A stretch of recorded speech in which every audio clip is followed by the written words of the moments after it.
Camper vans and station wagons from as far away as Washington, D.C. to the east and San Francisco to the west rumbled along the green highways of Brown County in southern Indiana to the Bean Blossom Festival, one of the nation's marquee gatherings of bluegrass music talent. It was late spring of 1971, the 4th anniversary of the festival, and the travelers anticipated performances by young innovators such as the Bluegrass Alliance from Louisville, Kentucky, and the popular banjoist and songwriter John Hartford, along with stars from the so-called golden era such as Jim and Jesse McReynolds and the Goins brothers, who emerged in the early 1950s.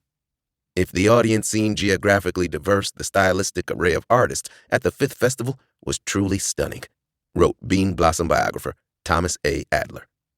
Entering a wonderland of mesmerizing jazz sessions and Technicolor tour buses owned by the legends of bluegrass, the fans rushed to the main stage, set in a grove of straight and tall trees, looking out for fellow music lovers from previous visits, many of them bluegrass aficionados who contributed essays to fan publications and maintained discographies of old-time music. Pilgrims with Nixon bumper stickers and those who identified with the ethos of Woodstock and the counterculture bonded over their love of organically grown music and the sovereign of bluegrass, Bill Monroe, who owned the festival.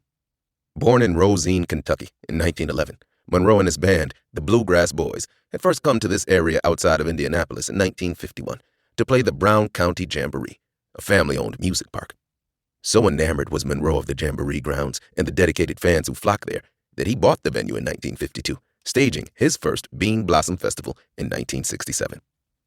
With the help of his older brother Birch and his son James, musicians in their own right, he cared for the festival grounds with single-mindedness, cleaning up debris from the previous winter storms and repairing various buildings on the campus in preparation for the festival season. Proud like a grandfather, Monroe welcomed Bean Blossom visitors, many of whom had come expressly to see him. He engaged them in conversation and, to the lucky few, showed off the farm animals he raised on the property.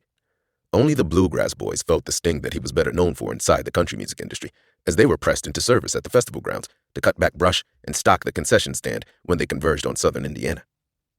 Monroe kept draft horses at Bean Blossom that were like children to him, recalls mandolinist Ron Thomason, who served in Ralph Stanley's Clinch Mountain Boys for a year, starting in the spring of 1970. When one of the horses died, the old man wept, he says, and he was determined that that horse wasn't going to go to his grave in a front loader on a tractor.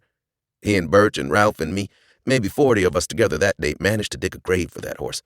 Monroe insisted on dragging it over to the grave. It wasn't far, maybe 20 feet. This was probably a 1,500-pound horse, and it was amazing how he felt about it.